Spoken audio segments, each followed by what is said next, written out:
Iron Maiden, an English heavy metal band formed in Leyton, East London in 1975 by bassist and primary songwriter Steve Harris.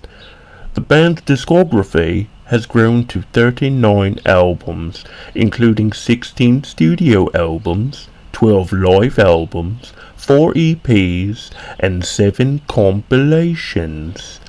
Pioneers of the new wave of British heavy metal, Iron Maiden achieved initial success during the early 1980s. What is up, guys? Mike Merlinski here with the Metal Webzine. This is going to be episode 16 of All the Metal Podcast. Changing up the format today, obviously. Going to be talking about one of my favorite bands with the one and only Greg DiPasquale. Just did our last 2 episodes with him 2 weeks back. We did Megadeth. Last week we did Winger. He mentioned to me the other day that he wanted to do Iron Maiden this week, so here we are.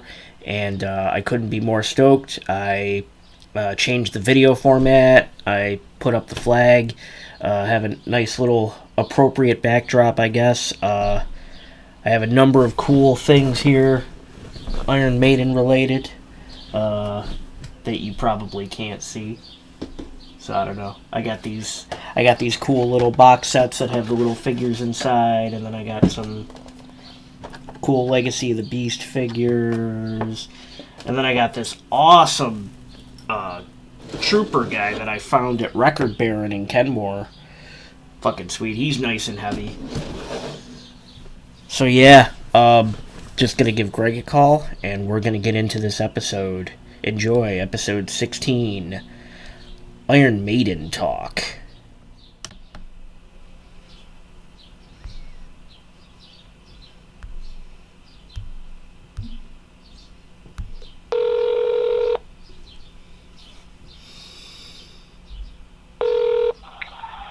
Hello, matey. Hello, how are you?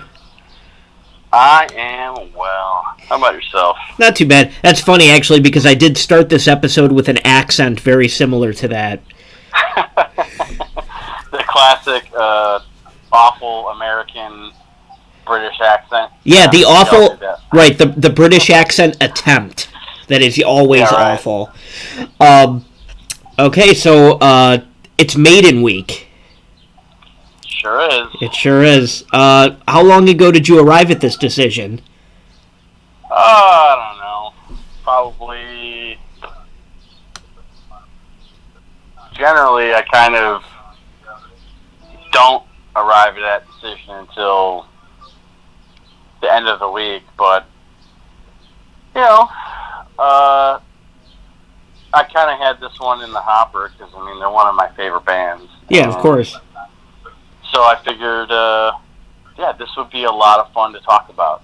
Right on, man. So I came up with this one probably, I don't know, Thursday or Friday, possibly. I don't even. Does anyone know what day it is ever anymore? No, not anymore, because it's all a blur. It's been a blur for the past 3 months. I know it was at some point last week. What day? It was somewhere between Monday and whenever I talked to you last. So. Yeah. All right. So I have 20 questions for you. All right. Alrighty. Describe or chronicle your personal history with Iron Maiden. All right. Well, it probably starts not too dissimilar from the way it is for a lot of people. I'd imagine anyone who's following this or listening to these chronicles have gotten used to hearing me talk about 103.3 The Fox, and they'll probably continue to hear me reference 103.3 The Fox as kind of like a genesis or a starting point for a lot of the journey I've been on with these bands, and Iron Maiden is certainly no different. You know, Run to the Hills. That, like I said, a lot of people, that's probably the first song they heard from that. Not everyone, but I'm sure for a lot. Yep. That's really like the only kind of quote-unquote hit that they ever really had in America. Sure. And and obviously, I knew of the band, because obviously there's a line in Bill and Ted's Excellent Adventure, Iron Maiden, excellent. So I think I was aware of the band and aware of the imagery, because obviously Eddie has always been like their calling card, like their whole imagery is very iconic. And I think I even probably heard Run to the Hills before I actually ever knew it was on Iron Maiden. But once I realized or found out that was Iron Maiden, I think that was before I had heard any other songs by Iron Maiden. So Run to the Hills would still be the point of contact, I guess, as far as like what my ears heard. And and I was. I thought that one song was really cool, and obviously they had really cool artwork and shit like that. And I don't remember what year it was, but it was probably, I think, the first time I was aware that Run to the Hills was an Iron Maiden song was maybe '93. Right. 93 is another thing that's going to probably keep popping up, and it was definitely a pivotal year as far as me, enjoying music or Sure. getting into music is concerned. I think I probably heard it or realized it was them in '93, and I don't remember if it was '94 or '95, but I was at lunch in middle school, and I don't remember if someone was talking about Iron Maiden at like the lunch table, but I don't really remember what happened, or how it got to this point, but I had mentioned something to the degree of, I really like that song Run to the Hills, and basically everything I just said. I like that one song, and their artwork is totally bitchin', and they have a cool name, and just everything that rules about them. Yeah. To even a casual person, Right. who's even casually paying attention, and the guy who was sitting across the table from me, his name was Kevin, and he was like, "Oh, Iron Maiden?" He goes, "Oh, I got a couple of their tapes I don't really want anymore. You can have them if you want." And I was like, "Oh, was this like are you talking about selling to me, or how much do you want this?" He goes, I don't remember the exact time frame, but I guess for the sake of the story, I'll just commit to one. He was like, "If you give me your chocolate milk every day for the next week, you can have them." That's hilarious. That's amazing. I mean, you want to talk about a hell of a trade, right? Right. Yeah, of course. And so the next day, he brought the 3 Iron Maiden tapes that he had, and they were the debut, the self-titled. Yep.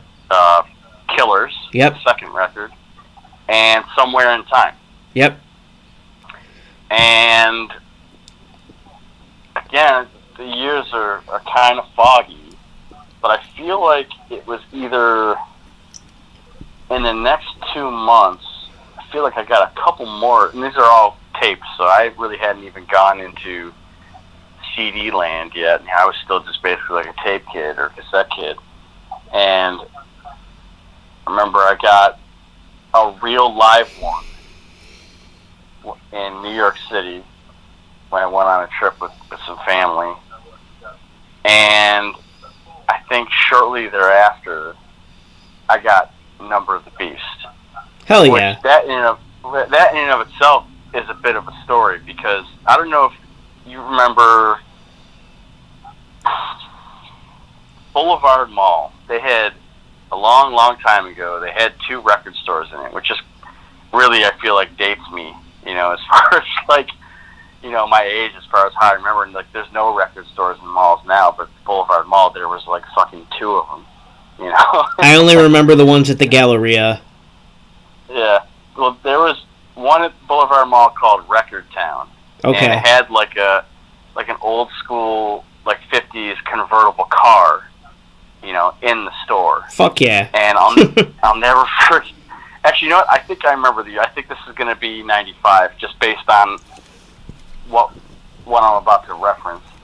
You'll probably be able to fact check me on this. Right on. But I was standing in line, and there was one person in front of me. They were being cashed out by the cashier. I'm the next person in line. I got my Number of the Beast cassette with me, and out of the corner of my eye, I see my friend who I was with, who was still kind of walking around the store.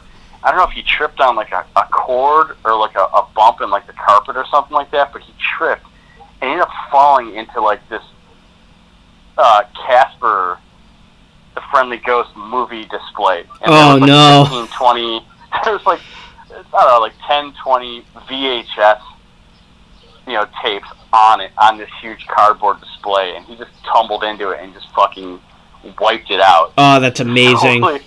And this was the Casper that had Christina Ricci in it. Yeah. And so I want to say that was like 95, I think. So I'll just never forget, like, whenever I think of buying the Number of the Beast, I just think of my buddy just toppling the display. toppling a display case, with just loads of, VHS movies on it. It's amazing. So, I guess that's really where it begins, and it's really kind of been consistent throughout my life ever since. I mean, it's I don't really want to get too deep into it because I don't want to answer other questions. Sure. Inadvertently by continuing on with this. So I guess that's basically the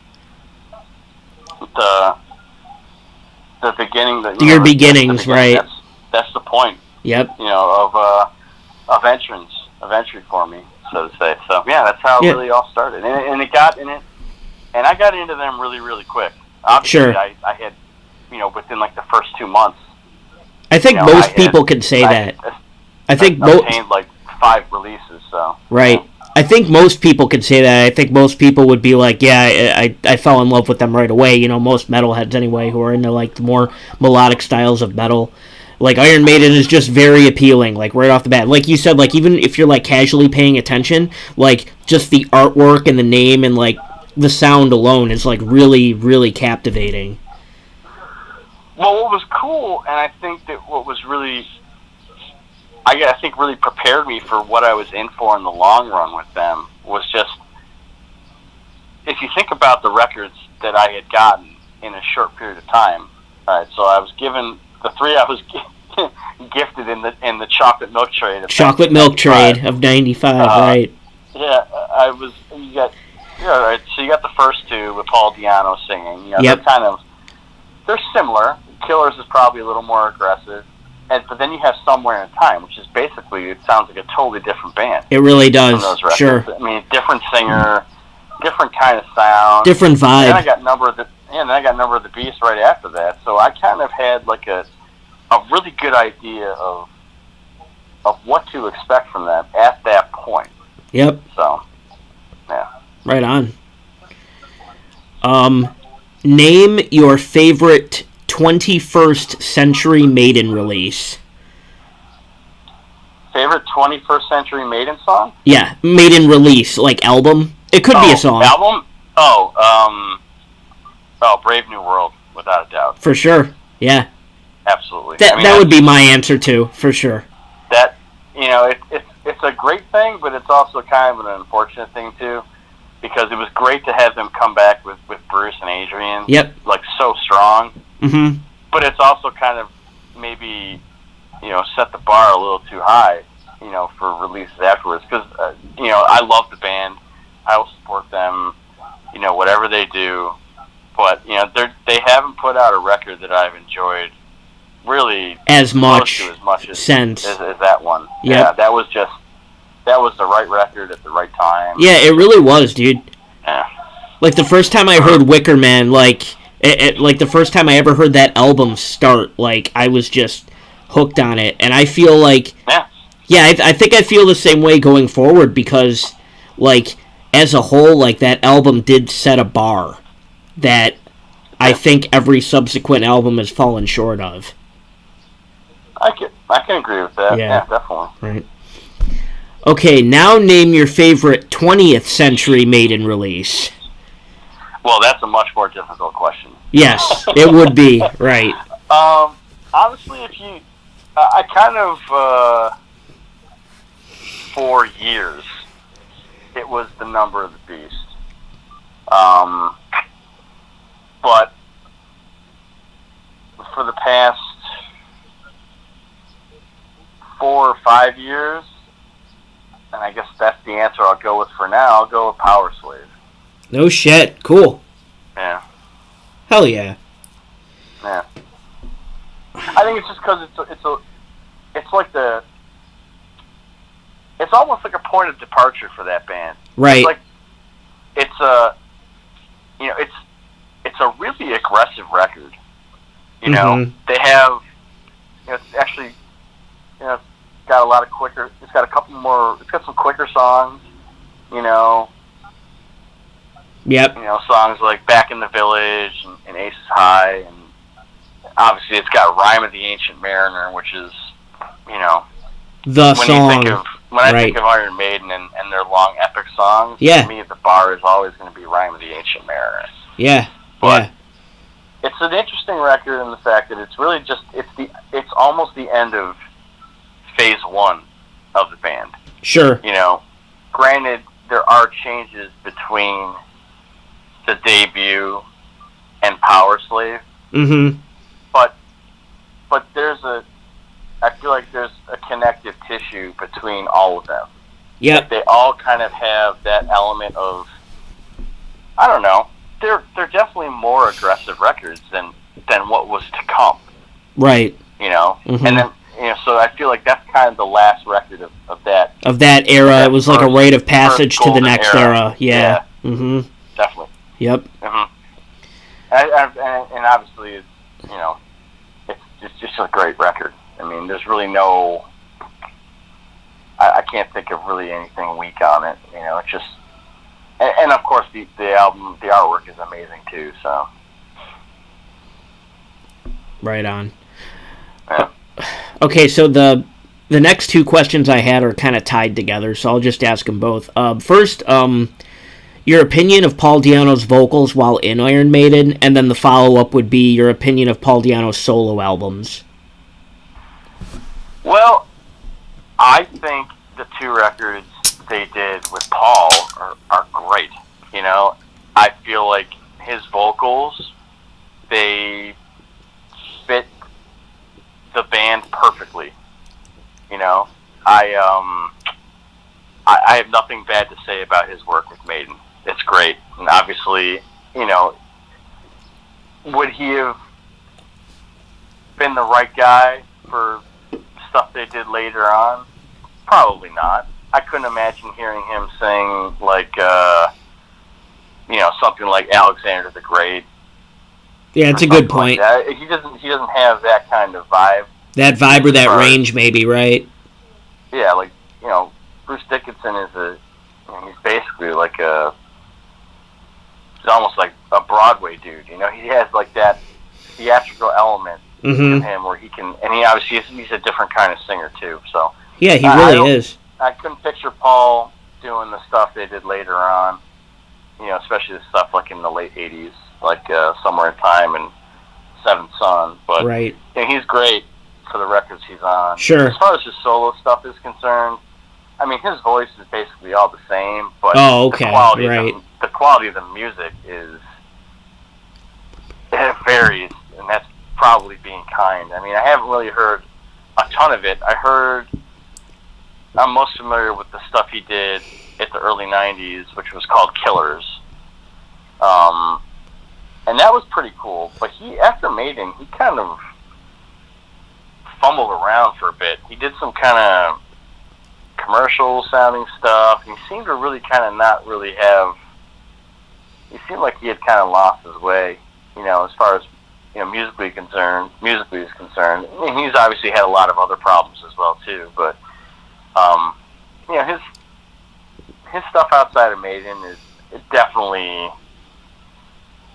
I mean, I don't know, probably more missed than hit, but right. The actual sound of his voice was really kind of the same. It was just a matter of, I mean, also he has the problem of living up to those first 2 Iron Maiden records, sure. Which is like, that's a heavy cross. Right. Right. If you're going to follow up those two records, you can't do some weak ass radio rock stuff. It's almost like he started at his peak. Like when you peak first. I can't. I mean, that's I would say.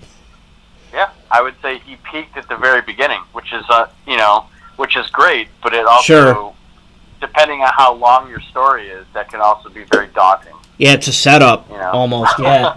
Yeah. Cool.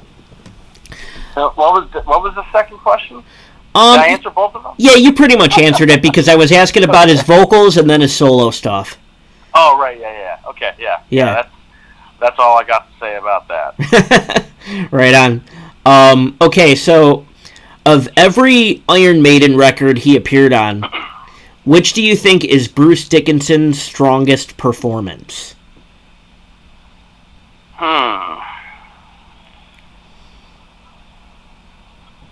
That's a great question, too.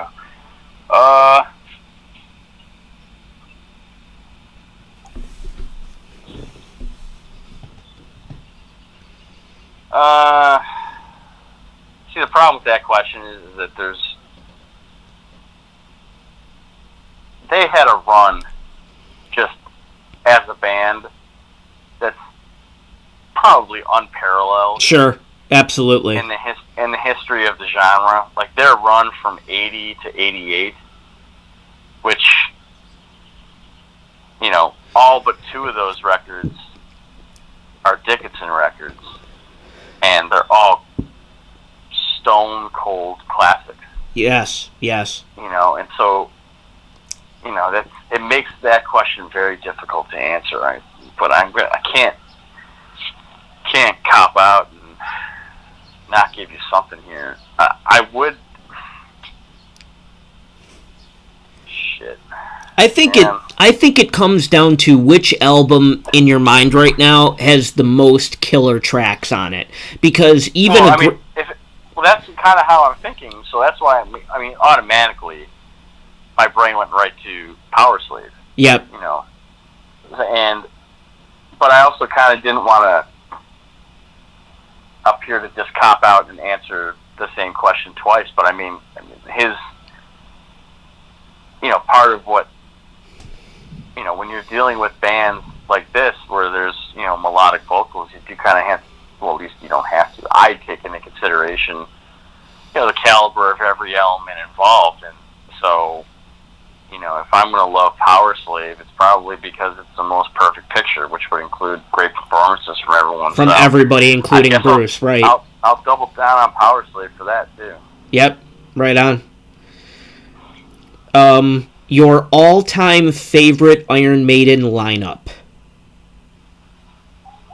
Well, that's kind of a tricky question, because... Kind of a revolving door for a minute there. My all-time favorite lineup is Right Now. Right Now. Their current lineup. But I would say that's not the lineup of my favorite era of the band. Right. Sure. I feel like the way they came back with Bruce Dickinson and Adrian Smith was great. I thought it was perfect. Three guitars is a perfect band to have three guitars. Absolutely. And I've grown to find out that I feel like I'm in the minority on this, but I fucking love Yannick Gers. Sure. And a lot of people think he's a fucking chump or a joke or whatever. They think he's sloppy and trash, but he's not. He's got a lot of flash, but he's also got a lot of play in him. He's got a lot of talent, man. Play. Yeah, he can fucking play. Fucking play guitar. And if anyone wants to doubt that, then they can just go look at the videos or the live albums that he played on when they were still a five-piece. It was only it's not like he was. He still seems like the new guy to a lot of people, and he's been in the band since like 1990. Yep, right on. So it's there was a time when he just stepped in and replaced Adrian Smith, and they were still a five-piece. Sure. So there's plenty of evidence to back up that he's not just a guy with his amp on standby, until it's time because to play because at one point in time he replaced Smith. What was that? Because at one point in time he replaced Smith. Yeah, he replaced Adrian Smith when he left in like 89 or 90, and then it was just him and Dave Murray on guitar for 10 years. Right. So there's So nowhere to hide. He was clearly playing. My favorite lineup is the lineup they have right now because it has everyone in the band from my favorite era. Yep. Plus Yannick Gers, essentially. Yep. Right. Yeah. So absolutely. My favorite era is 80 to 88, and the vast majority of that lineup was Dickinson. Is the Murray, current lineup Smith, McBrain, and Harris. Yep. So that lineup plus Yannick Gers, who I love. So not my favorite era, but it's definitely my favorite lineup for sure. For sure. Yep. Yeah. Okay, now your favorite Bruce solo album. I was talking to Matt Backus about this just the other day. Some of his solo stuff, I feel like it was the earlier solo stuff he did. I feel like he really tried hard to make it different for Maiden, which is commendable. Tattooed Millionaire is definitely not like a heavy metal record. No, nope. Just like a hard rock album. It's hard rock, yep. And Balls to Picasso, I know he did that after he left Maiden, whereas Tattooed Millionaire, he was still in Maiden. But Balls to Picasso, I'm only vaguely familiar with it. I know Tears of the Dragon. I think another one might be Shoot All the Clowns, but I only know a couple songs about that. But for me, his best stuff was when he just, he embraced the metal. And his last 3 solo records is just like smoking hot shit. I mean, it's just so blazing. It's so awesome. Accident. It's like a trilogy of just great records. Accident of Birth, Chemical Wedding, and Tyranny of Souls. Sure. I've had more time with Accident of Birth than the 2 that followed it, but I feel like that.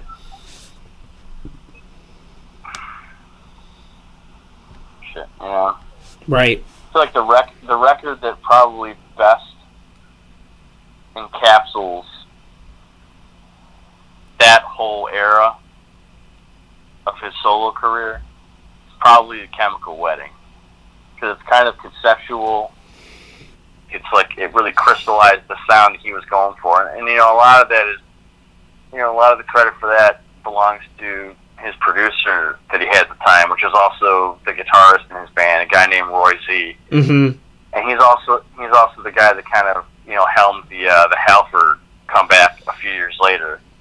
But those Dickinson solo records, the last 3, yep, specifically. Yep. You love those. No, I think that I'm trying to think of another guy who left a band and started a solo career that I enjoy more than his, and I don't think there's really any. Right. Sure. Any guy I enjoy, especially like a singer. Like I feel like he's my favorite singer to leave a band I love and then start a solo career. And really, I mean, the thing is, the Accident of Birth record and Chemical Wedding, he was out of Maiden for both of those.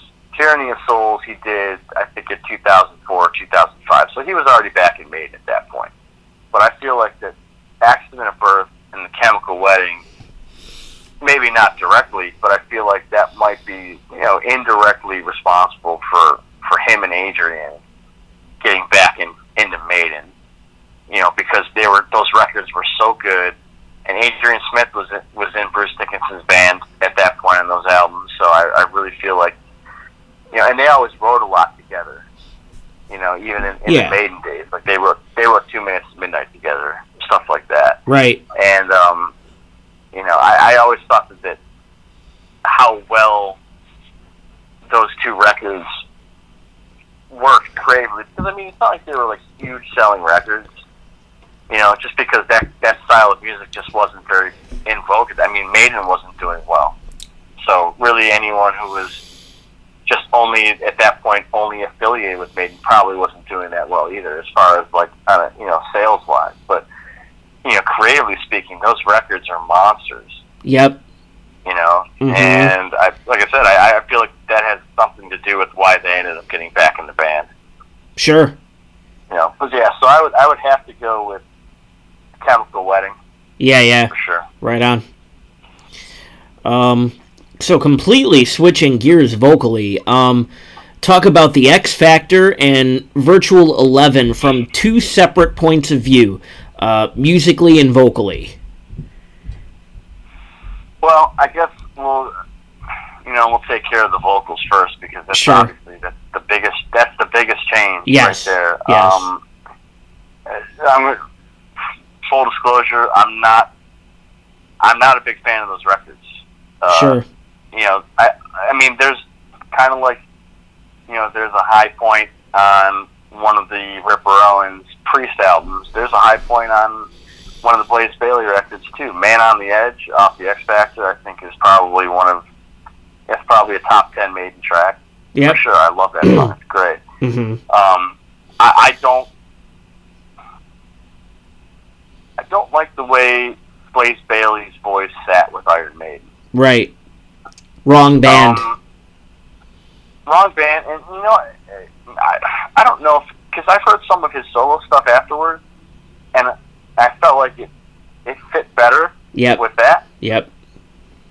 But also, I don't know that I'm necessarily a huge fan of his voice in general. Anyway. Sure. I've never really just, I was only kind of familiar with the stuff he had done prior to Maiden, that band Wolfsbane. And I'm not a fan of, I think, his vocals, although I will say they fit his solo material much better. Much better than Maiden, yep. Yeah. The X Factor, I think, is probably the better of the two, musically speaking, although I think the production is pretty weak. The guitars kind of sound weak. You know what? Honestly, I don't own either of those records anymore. Sure. Yeah, neither do I. Those might be the only two that I don't have. I bought them when they came out, because at that point, I wasn't such a dyed-in-the-wool Maiden fan that I had to feel up in arms that Bruce wasn't in the band anymore, because I think the X Factor came out like 2 months before I actually got into the band. So when I got into the band, like big time, like for real, what I was talking about earlier, like, I mean, Bruce Dickinson was gone. Blaze Bayley was the singer of Iron Maiden when I got into Iron Maiden, Sure. And I had records from both the prior singers when the X Factor came out. I had 2 records from, I had the 2 Diano records. Yep. I had a couple Dickinson records too. So it's not like I had to be like, not like I had that connection to him yet where I'd be like, oh, this band is bullshit without Bruce Dickinson in it, Mm-hmm. I liked Iron Maiden, so I just thought, well, this is just their new singer. They've had 2 singers already anyway, But it was apparent. It just something was wrong. It felt off. No, it's just, and they, creatively speaking, some of the songs, they stumbled on those records, more so on Virtual 11 than the X Factor. The X Factor, I just remember that really being the period where the songs really started becoming a lot more longer, a lot more drawn out.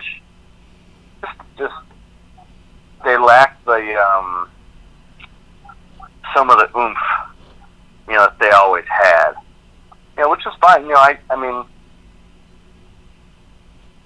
I respect Steve Harris for, well, number one, for being fucking Steve Harris, but, I respect him for not just wanting to retrace his own steps and try something a little bit different. So I give him credit for that. But to be honest with you, I should probably give those records another listen. How long has it been? Shit. I mean, I've heard songs, off that record, like whether it be, hanging out with someone else or, seeing them play live, because they still play Blaze songs live. But as far as me sitting down and actually listening to those records, probably 20 years. No shit. Yeah, probably the same for me. If not, and I just remember really just not liking them. Yep. And also, because I like them, like, some bands you can get a record of. Maybe this is, I don't know if this is unique. What am I, some kind of idiot? No, there's no way it's unique to me, but some bands you buy, well, not you, but like, sometimes I buy a record from a band and I listen to it and I think, oh, this is cool. Yeah, all right, that's enough for me. I just, for whatever reason, it's cool and it serves a purpose, but it doesn't really drive me to check out what the rest of the journey was about. Right. You know what I'm saying? To pursue the discography, yeah. Yeah, exactly. Maiden was not one of those bands. I mean, I fucking fell ass over tea kettle in love with that band. Mm-hmm. And so, I built up the discography in relatively, quick order, and luckily, even though I wasn't really into the records they were making at that time, they had established enough of a back catalog to where I could still enjoy them just by virtue of, picking up their older records. And so it was like this weird thing where they were putting out records that were probably disappointing fans that had been with them since the beginning, because those fans wanted to hear new stuff that they liked, and they weren't delivering that. But whereas I was in a situation of, because I was so much younger and so far behind, the development of that band, that they just continued to put out records I didn't like, and that was totally fine with me, because I was just able to buy records of theirs that were older that I ended up loving. Yep. So, right. They were disappointing me in, it's kind of like this weird thing where they were disappointing me currently, but also, really pleasing me currently, because I was buying these old records. I mean, they were new to me. You had many different versions of the band at once, right? Yeah, and luckily there was enough of those records that they could keep me entertained and invested in that band while they were working through their awkward period. Sure. Yep. So I guess to kind of tie it back into the initial question, vocals and music on both those records, very hit and miss for me. I can't say that they're total washouts, or shit shows or whatever, but, if they were, I don't know. What sucks is I'm probably going to end up buying them again now. Oh, yeah, for sure. Because now you're going to be in the mood. Yeah. I want to, not to mention, I have so many, I'm trying to think. I think I have every other record. Maybe I'm missing one or two elsewhere, but, if I'm going to have that many records from a band, I might as well have them all, right? Yeah, absolutely. Just to have them because it's the name. Yeah, exactly. For completeness sake, but those records they really never did anything for me. And I think that when they play those songs live with Bruce, I think they sound way better. Sure. Yeah, you know what? When I was writing that question, I didn't even think about that. Like, I'm wondering now, like, did they play anything off of either of those albums at the show last summer? Yeah, they did. They played Sign of the Cross off the X Factor, and they played The Klansman. off of Virtual Yeah, 11. yeah. That's right. Yeah, like. And there's also a live recording. They had a greatest hits record come out, I think maybe a few years after Dance of Death, and they had live tracks on there too, and they had the live version of them doing Man on the Edge with Bruce. Shit. And that was awesome too. No, that's right. Yeah. I didn't even consider that because I remember when I saw them last summer. I think that was my first time hearing those songs with Bruce on vocals, and it did just suddenly match the rest of the set. You know, like there was no break in continuity there. Like it just all flowed together. That made sense. Yep, it sure did. But also, I feel like to me that it's important that bands. Well, I should say it's important to me that bands do that because. I don't know. I feel like it's maybe kind of a cop-out when bands, omit certain parts of their history. Sure. Even if it's a record that maybe wasn't great, there's always something on there that's redeeming, for the most part. Yep. Even if it's one song or something, I don't know. I just feel like if you were own up to proud it. enough to stand... Yeah, proud enough to stand behind it when you release it. You should be proud enough to acknowledge it for your history's sake and for whatever fans out there, love it. Like, it bothers me that Anthrax doesn't play any John Bush era songs. It bothers me that, Priest doesn't play Cathedral Spires, which is a Ripper era tune. And, I just feel like that kind of sucks, and if Bruce Dickinson is willing to sing Blaze Bayley songs and Paul Di'Anno songs. Yeah. If any other singer has that kind of ego about them to where they only want to sing their own songs, fuck they need that. to kind of grow the fuck up. Yeah, grow the fuck up. Fuck that. Up. Yeah. Yep. If Bruce Dickinson's going to do it, then basically everyone else needs to shut the fuck up. Yeah, that's setting the bar right there. Yeah. That's the comparison. The people versus Bruce. Exactly. Right. Exactly. Okay, so, we have touched on this already, but I guess I'll just ask it directly. Did you think Brave New World was a strong comeback for Dickinson and Smith? Oh, yeah. Mm-hmm. Absolutely.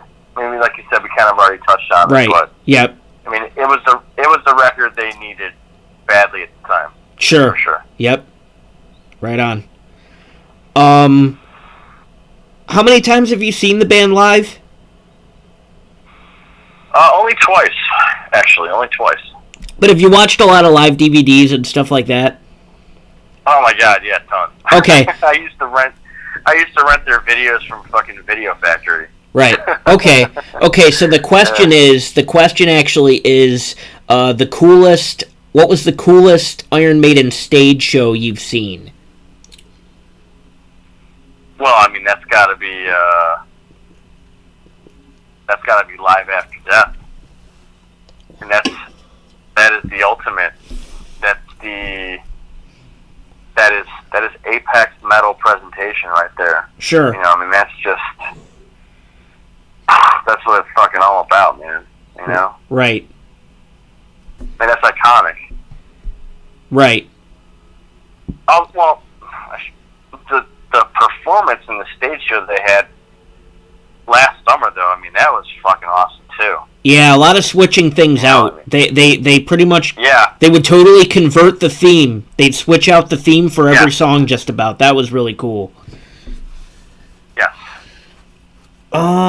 Yes, that's I would say technologically, clearly there's some advancements that have happened between 1985 and now, and they've definitely utilized all that. But there's just something about that Live After Death concert video that's just timeless. If anyone ever wants to point to like metal at its peak powers, as far as like just having the full picture, as far as like stage show, the awesome songs, for me it's Metallica live in Seattle 1989 or Live After Death Maiden in 85. Like, to me that is just apex metal presentation, yeah, visually, sure. Yeah, across the board, songs, presentation, everything. Yep.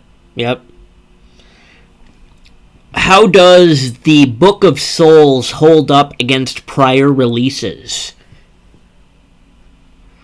I thought it was a good record, but you know what though? My thing is that with Maiden records now, and it's really been like this, for the past, I would say after Brave New World. I mean, there's not long songs on Brave New World, but I don't know. I would love to have like a nice 45, 50-minute Maiden album again someday. Yeah. I don't know. Some of the songs are pretty drawn out on Book of Souls, and I get that that's Steve Harris's trip. That's what he likes, and he would never in a million years give a fuck about what you or I or really any fan has to say about the band. Sure.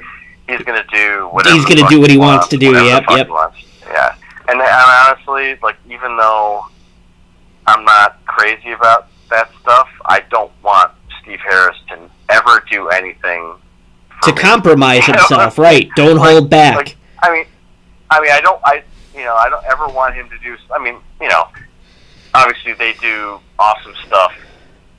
I mean, there's stuff when you're at that level, you have to do stuff that pleases the fans to a degree, like basically in merchandising and the stage show, shit like that. I mean, yeah, go ahead, entertain me that way, but as far as creatively speaking is concerned, Steve Harris should never fucking be listening to me. Nor should I ever be telling Steve Harris what the fuck he should be doing. Right. Yep. There you go. I mean, he's come this far. It doesn't matter. Yeah, it does. Yeah, it doesn't really matter if I care for it or not. They're Iron Maiden. I'm gonna buy it. Yeah, sure. And they've got your money already. Yes, exactly. It's gonna be it's gonna be no worse than a 5. You know what I'm saying? Yeah, it can't be. Yeah, I mean, Maiden's never gonna put out even those records that I don't really care for. Blaze. I mean, those are probably 5s, and they just don't have really great vocals or whatever. But like, I would say Book of Souls is maybe a 6, 7 at best. Right. Has and so it hasn't held up. I mean, it's still a pretty fresh album. It's 4 or 5 years old. Yeah, it's not that old. That's a good point for sure. Yeah, it's still a pretty new record. So, I don't even remember what year it came out. Did it come out in 16 or 17? I thought it was 16. I could be wrong.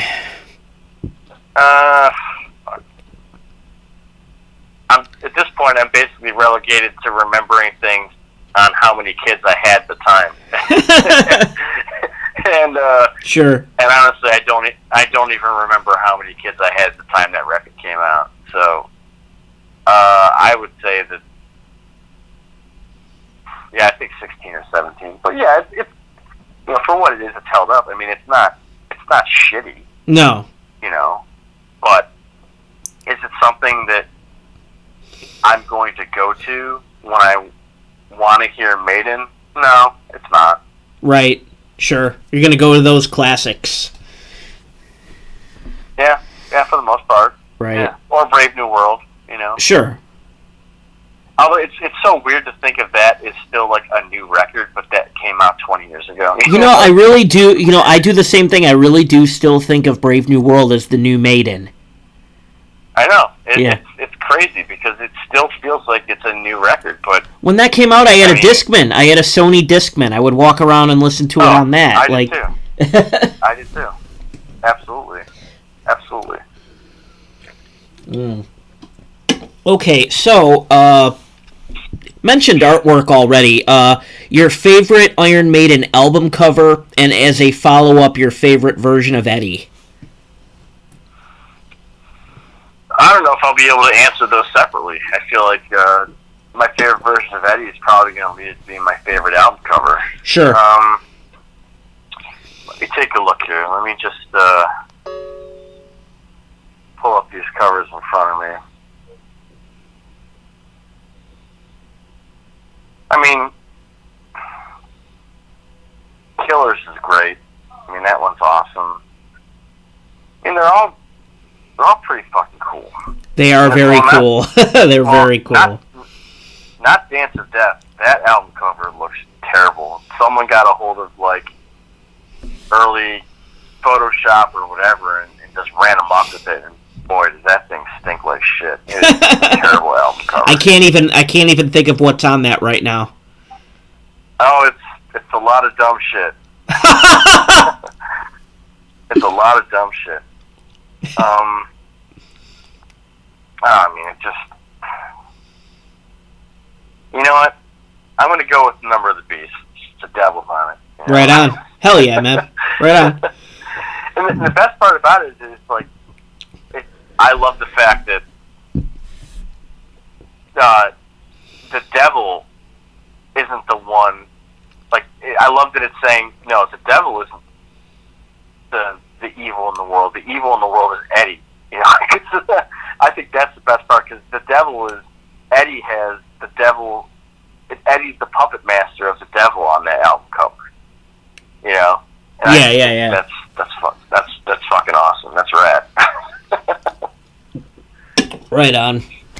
Yeah. So I'll go with Number of the Beast. Number of the Beast for both. Yeah. Sure. All right. Do you ever catch yourself saying "up the irons"? All the time. All the time? Maybe that's a bit of an exaggeration, but I definitely do say it. Sure. Okay, so you've already named your favorite Maiden lineup. Who would be the runner-up lineup?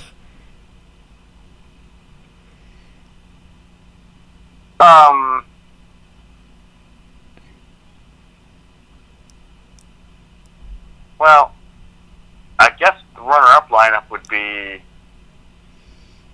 the 3 years they had Bruce, Yannick, Dave, Harris, and Nico. So I would say that would probably because that's the lineup that did No Prayer for the Dying and Fear of the Dark. Sure. Which is, you know, it's kind of weird that they would be my runner-up because that's really, you know, if you go back and look at their discography, they had, you know, like I said earlier, from 80 to 88, it's basically bulletproof, you know. Right. There's, and not to mention both in quality of output and amount of output. You know, there's 7, in that 8-year span, there is 7 studio albums, which that just does not happen in music anymore. Right. You know, and they were all great, and they all kind of followed a really logically easy to follow evolutionary curve. Sure. But once you get, you know, once Adrian leaves, and you get those, really starting from No Prayer for the Dying, that's the first record where you can listen to it and, you know, start to hear some misfires, you know, and, you know, I think Fear of the Dark is probably a stronger record than No Prayer for the Dying, but, you know, the 90s really, you know, musically, as far as my opinion is concerned, not particularly kind to Maiden. So it's weird that they would be my runner-up lineup, but I just really, really like, you know, I just like that lineup. Like, I think just that's a great lineup that was just missing Adrian Smith. Right. Sure. You know. Which is what they have now. So, yeah. Kind of best of both worlds. There you go. Is Iron Maiden responsible for melodic death metal? I mean,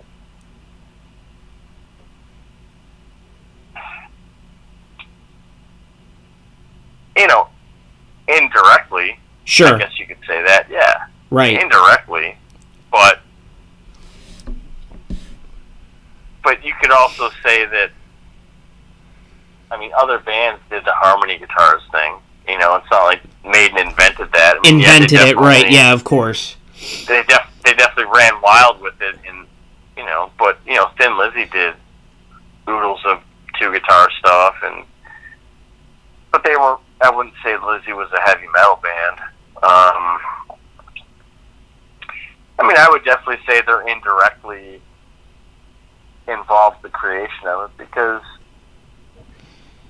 you know, bands like In Flames,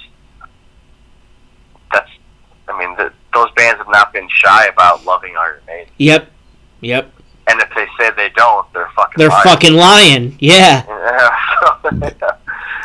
So I would say that, yeah, they're definitely an indirect. Well, I guess if they're a big influence, then they're not really indirect. But yeah, I would say, are they the start of it? No, because then other bands were doing the style. Other bands were doing something that at least resembled their style. So. Well, no, I wasn't even going to say that. I was saying if they're responsible for the melody in melodic death metal, well then just orthodox death metal is going to be responsible for it as well too. Sure. Yep. You take a band like Dismember, and they're really just like they sound like the child of parents named Autopsy and Iron Maiden. Yeah, no, that's actually I was going to say Iron Maiden for the melody side, but yeah, right. You're absolutely right. Yeah, so it's like, and Entomb too, so it's like, they're definitely an influence on that for sure, without a doubt. Right. Creators of? No, definitely not. Right.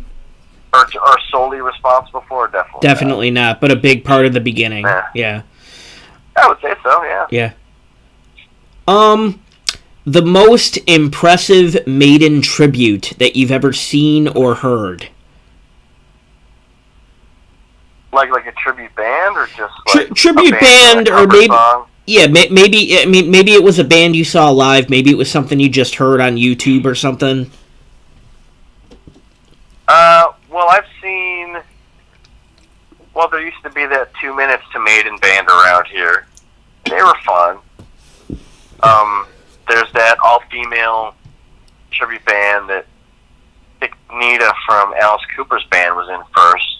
Okay, yeah. Called the Iron Maidens.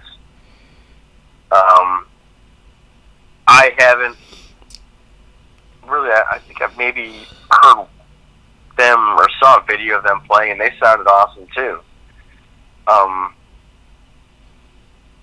Not to toot my own horn, I guess, but toot. Herod used to cover a lot of Maiden, and we did them really fucking well. Sure, I remember. We actually did. We did a Halloween show in 2009, I think it was, at the funeral home, and we just did an Iron Maiden set. Oh, no shit, I didn't know that. That's awesome. Yeah, because it was like a part of the funeral home used to do these Halloween gigs, and I guess the rule was that if you were going to play, you had to do like a tribute set to a specific band. And I will actually pull up the set list. Oh, that'd be awesome. We had for that gig. Give me 1 second here. Who was on? Was it Jesse on vocals? Who was on vocals at the time? Yeah, we actually played it as a 4-piece, which is fucking really difficult for Jesse, for sure. Right. That's a lot of work. All right, so here's the set list that we had for that gig. It was Aces High, The Evil That Men Do, Wasted Years, The Wicker Man, Fear of the Dark, The Trooper, and Hallowed Be Thy Name. That's a great set list, man. I never knew you guys did that. Holy shit. It was a fucking blast. And to be honest with you, it really took the least amount of preparation because... You already knew the songs. You already loved and knew the songs, right? 2 or 3 of the 7 that we played were already part of our regular rotation. Oh, right on. So... Because you would... that's right, because you guys would throw in covers occasionally. Yeah. No, we throw in covers all the time. All the time. Man. No. Yeah. So... Yeah, so I think 1, 2, 3... Yeah, 7 songs, and 2 or 3 of them were kind of already regulars for us. Hell yeah. Yeah, it's a great set list. Yeah, I had a blast. It was a lot of fun. Right on. Okay. if given the opportunity in 2008, would you have boarded Ed Force One for a flight around the world, placing your life in Bruce Dickinson's hands? Absolutely. Oh yeah, yeah. I would have loved. Absolutely. Yeah. Oh my god. when they first came out with that plane, I thought that was the coolest shit in the world. I would have been on the plane before you even finished the question. Yeah, dude, I love that fucking plane. It's amazing. Yeah, it's pretty cool. Right Pretty on. nice gig for sure. Did Iron Maiden pioneer the new wave of British heavy metal? Oh, I mean, they're definitely, well, just like everything else, it's an evolution. Even that sound. Yep. I don't really know that. I mean, if you're getting into timelines, I'm not really sure of the timelines of all those bands and who was formed when or anything like that. But I mean, I would have to say Maiden is probably. Oh yeah, they definitely pioneered it because I think Maiden formed in like 75 or 76. They did form in 75, correct. Yeah, and that scene really didn't, break until like 79 or 80 or anything like that. So yeah, they definitely pioneered that sound for sure. Right, Absolutely. right. Because I think, because Steve Harris was in a band called Smiler, right? Or something like that. Yep. Yeah. Oh no, they definitely are pioneers of that sound. But the great thing is about that sound is that it has not all of those bands sound the same. It's not like there was, like, if you're gonna say, like, we'll just say, for example, Swedish metal. There was the Stockholm sound. Well, as far as death metal is concerned, there was the Stockholm sound, and then there was Gothenburg. Sound. And both of those, I mean, they're two different sounds. Obviously, the Stockholm sound was much more brutal, much more conventional, just brutal death metal. And a lot of that stuff sounded the same, but that was just basically because they were all using the same gear, And Gothenburg was kind of the same sound and style because they all were really playing fast and, hyper-speed, melodic, intense music. Whereas the new wave of British heavy metal was a number of bands. It really all sounded different, to a large degree. Like, I mean, when you think of new wave of British heavy metal, we'll just say you got Maiden, you've got Venom, you've got, Raven. Oh yeah. Angel Witch. Let's just go off those four bands. Because we don't really have time to get into the weeds of all the bands of that scene. But just go off of those four bands. I mean, they all sound different. Sure. So I don't know that the new wave of British heavy metal has a. I mean, I guess if you ask people now, it does have a sound, and it's probably more commonly associated with Maiden. But a lot of those are different from each other. Right on. Uh-huh. We have arrived at the final question. In the modern era, it's easy to find countless bands of countless subgenres of metal online. Do you think Steve Harris still stands out amongst the pack as a metal bass player and songwriter? Well,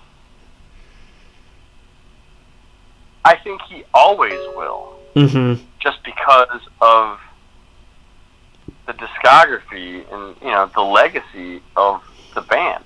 I mean, he is, obviously, anyone who knows anything about that band, he's the primary songwriter of Iron Maiden. Yep. I think the next closest person in the band who's written songs is probably Yannick Gers.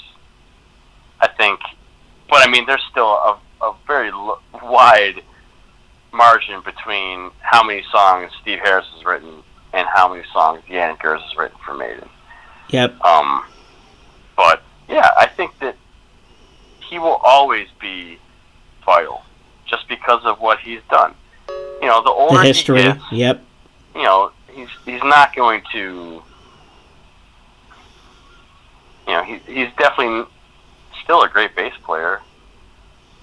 But he's probably not as intense of a bass player as he was 30 years ago. Right.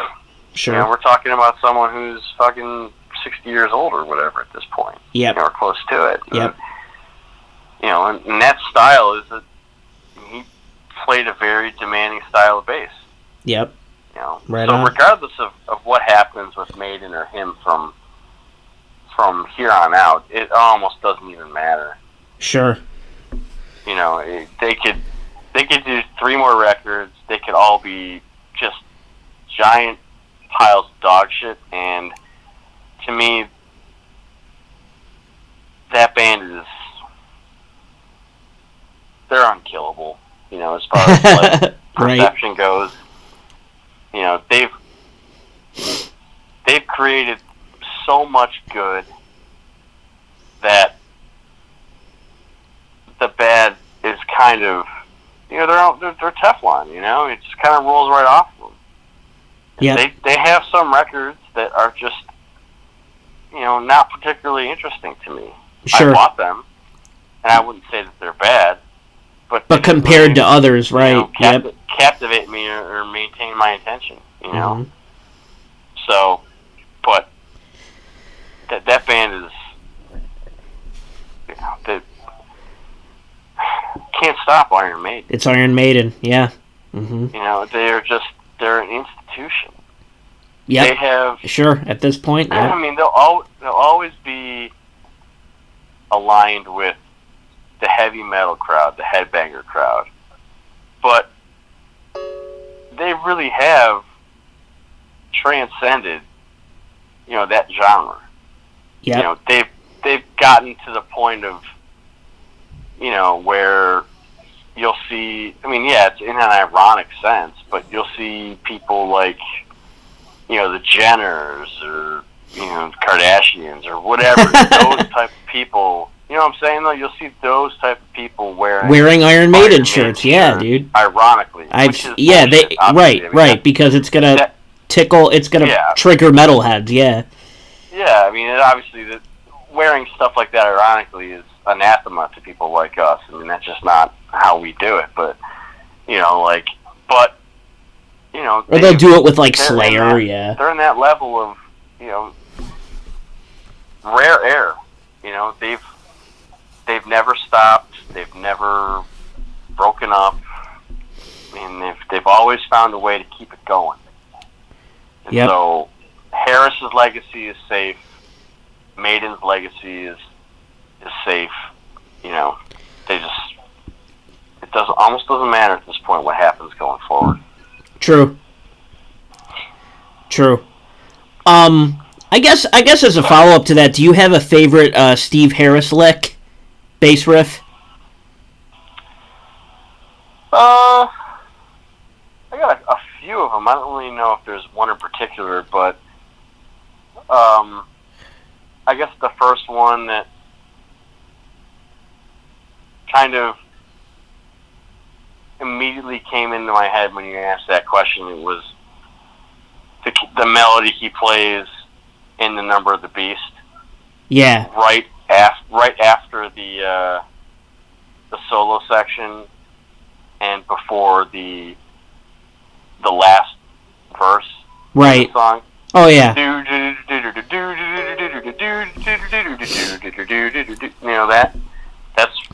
That's great. That's another thing though too. I mean, was there a band that really was in this genre that was this bass dominant before them? In that manner. But that's what's so. That's another thing. That's another thing that's so fucking cool about it is that even with 3 guitar players, the bass still stood out. Oh yeah, absolutely. Yeah, and I love. Mine would be the chorus of Invaders. Yeah.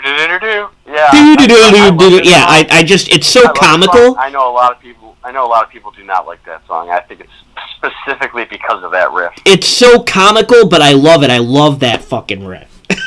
Matt Backus hates that song. Oh, really? Hates it, yeah. But I would say that, and I would even say his slow, kind of brooding. I mean, it's so simple, but it's so perfect.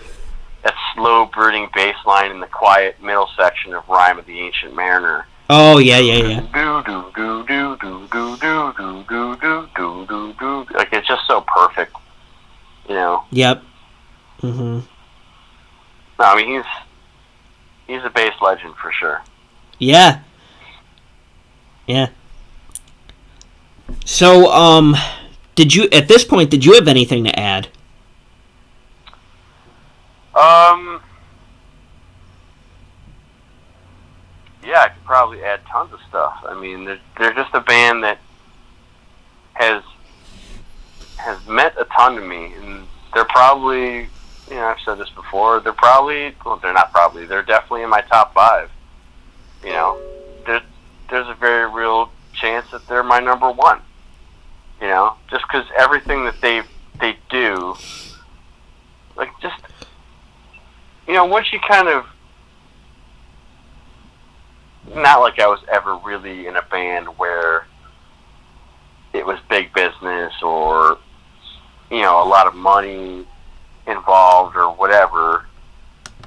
You know, once you get into, you know, a semblance of that, and you see how tours are put together, you see how, you know, just packaging works, just the whole presentation of a band works. When you see that at really any level, and then you see how they do stuff, I mean, you realize they've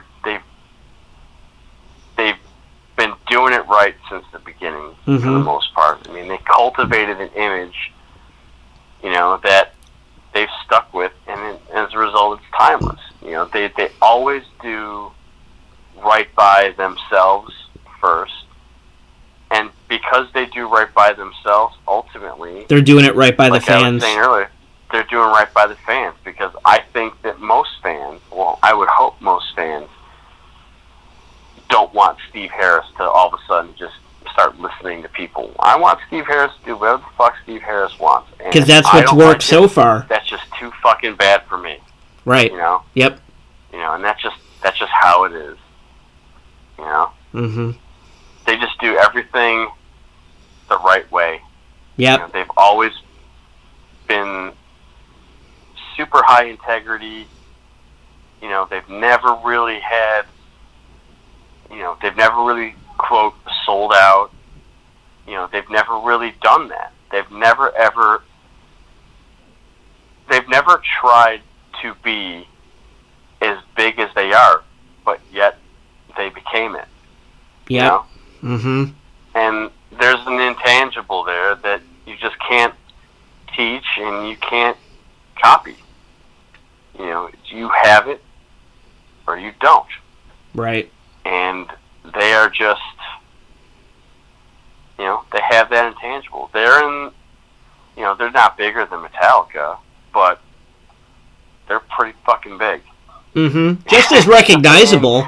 If you could go halfway across the world and headline, you know, soccer stadiums where people barely know the language that you're singing, but they know all the words of your songs. Right. Yeah. Even if they don't know what they're singing themselves, absolutely, yeah. You know, they are one of the greatest bands of all time. Yep. And I don't know how someone could love metal and not like this band. Yeah, absolutely. Sure, they're practically the definition. Someone, but I don't. This band is so important to my journey into not just metal, although that was huge, you know, but music. You know, I just don't know how I could. I don't know how how someone could like metal and not like Maiden. It just doesn't make sense to me. No, you're absolutely right. I don't think I know anyone that likes metal but doesn't like Iron Maiden. I'm sure there is, but I don't think I know. No, they're out there. I just don't think I associate with them.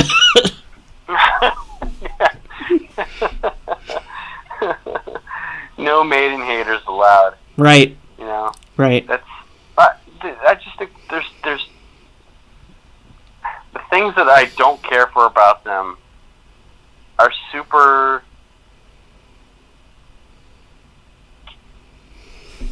I don't know, user defined. I know that there's a lot of fans that love the X Factor. I can't say the same for Virtue 11, but I know there's a lot of fans that like the X Factor. And I saw them live in New Jersey in 2006, and they played the whole new record that just came out like 2 weeks before or 3 weeks before, and then 5 classic songs at the end, which was really fucking disappointing. Yeah, right. But in the same respect too, it was like that was marketing for them. Yeah. Well, you know what? I don't remember who it was, but they said something. I don't know if it was someone in the band or someone who was kind of defending him, but it was like, well, you guys have your records. You guys have your old Maiden records. You can always go home and listen to them, listen to them. But you know what? There's some kids at this show tonight who are 14, 15, 13 years old. And these new Iron Maiden records are going to be to them what those old Iron Maiden records are to you. Absolutely. And so Maiden, it behooves them to establish as many of their records as classics as possible. Sure. Because they're a multi-generational band. To establish as many of their records as classic as possible. But, in 10 years, I fucking hope they're still together in 10 years, but, if they do a matter of life and death, anniversary tour or whatever, they're going to need to have people come out for that. Yep. There will be people to come out for that, for sure. That will appreciate at least some part of or all of the set list. Exactly. And I love that about them. Every time they play, they try to. At least, not at the tour you just described, but they generally try to cover as much of the discography as possible. Well, you know what? I think that's become kind of like their thing in the last 10 or 15 years, is where they will do a tour to support the new record, and those sets will have a lot of new material on it. But then, like you said just before, they always do a makeup tour, so to speak, for lack of a better term, where they give the fans, 90 minutes, 2 hours of all the songs they want to hear. Yep. So it's kind of like a pattern, which I think is really, really great, because, it's almost like it's like, oh, they fucked up before and now they brought you flowers. Yeah. It's like... It feels personal. So it's cool. Yeah, it's like a personal apology. So they always make up for it, and they always do right by the fans and come back around and give them the songs they wanted to hear the first time.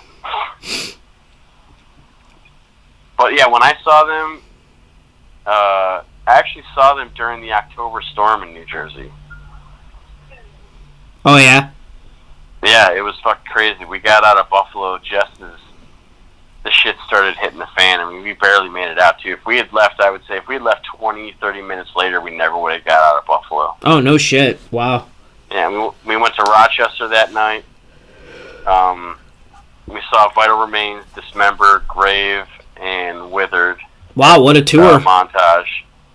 Yeah, and then we stayed at, I don't even remember where we went, but we ended up in Syracuse, and we stayed at some girl's house. And this is me, Joe Syracuse, Tony Lorenzo, and Brian Howard. It's kind of like a heavy metal weekend. Yep. And then the next day we went to New Jersey and saw Maiden, and I'll never forget when we were walking out of the show, there was some old school Maiden dudes that were fucking livid. They were really, really pissed. Because of the set list?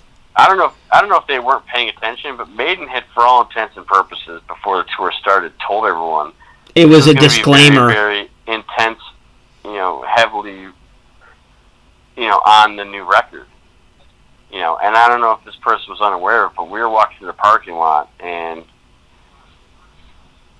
I remember distinctly hearing some dude just watching smash a bottle on the ground and then screaming, "I didn't pay $60 to hear the whole new fucking record, you know?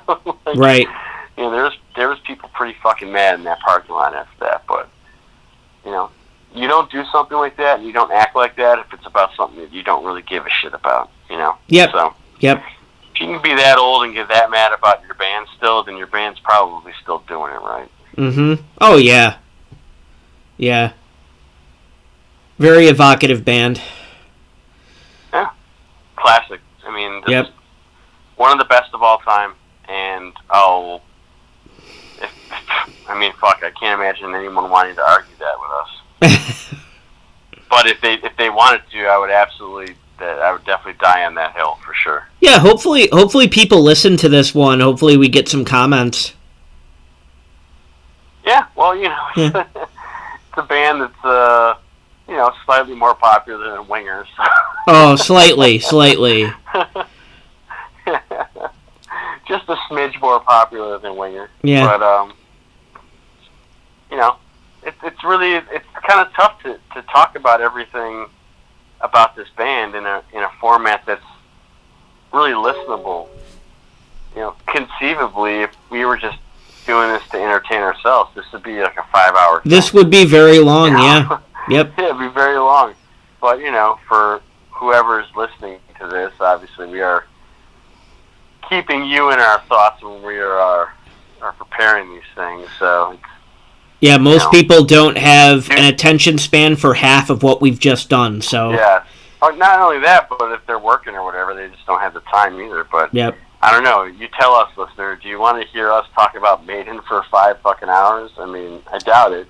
But well, we could always redo this episode if that's the case. Yeah, we could always do a Maiden part 2. Part 2. Yep, for sure. Mm-hmm. Or if fucking anyone else wants to hear us talk about more Maiden, you fucking send us questions. There you go. I would love that. Mm-hmm. I would love that. I mean, I don't know why people would ask us questions about Iron Maiden, but hey, you know what? People are in lockdown. They might be bored enough to do it. Yeah, you know what? That is true. That is true. These are strange, weird, and quasi-dangerous times for sure. Oh yeah. Yeah, but you know, we know there's a lot of shit going on out there in the country right now. So if you're listening to this and if you're enjoying it and you're smiling or whatever, it's, you know, giving you some sort of entertainment from all the really tough shit that's going on out there, then we are happy to be of service. I think this is a great distraction for people. I think a few people have already said as much. It's a great distraction for me. Yeah. Oh yeah. You're not fucking kidding, man. Oh my god. Well, I look forward to who you have for me next week. That one I'm not too sure about yet. I'm trying to keep it, you know, bands that I'm not just casually into, you know. Sure. Even before we started this business of, well, we're going to do this every week to kind of mirror it, I was really only going with bands that I had some type of story with, you know? Right. Because that's the fabric of kind of what makes the musicality of me, I guess. Right. So, I don't think anyone that knows me will be surprised by the choices that I have, but I have a basic idea of what might be coming up, but, you know, you'll know before everyone else, Mikey. I'm curious. I'm curious to see if you will throw a band at me that I've never even listened to before, because that would be very fun for me. That's a possibility. I would love that, actually. I would love to have to research a band and go into it blind and then have to prepare questions in like 2 days. That would be fucking cool. I don't think it's anything that you haven't heard of. Sure. I don't think any of the bands I have will be anything that you've never heard of. But there might be some bands that you're only vaguely familiar with or know very little about. I don't know. Maybe I'm wrong. I don't know. I can't wait. I love the surprise. I love a surprise every week. It's been really cool. Yeah, it's fun, man. I can't reiterate enough. It's just it's something enjoyable. It's something positive to kind of keep you moving during a situation that really just doesn't seem to stop getting worse. Yeah. And it's unfortunate. I'm not laughing because it's funny. I'm laughing just because it's so ridiculous. It's so comically ridiculous how it's evolving. Yeah. How it's just when you think it's wow, this sucks. It's just like wow, this found a way to get worse. So yeah, you're not kidding, man. So yeah, if we can provide any sort of levity, well then I guess that's the point. Right on. All right, sir. Well, until next week. Catch you later, dude. All right, have a good one, man. You as well. Peace. Peace.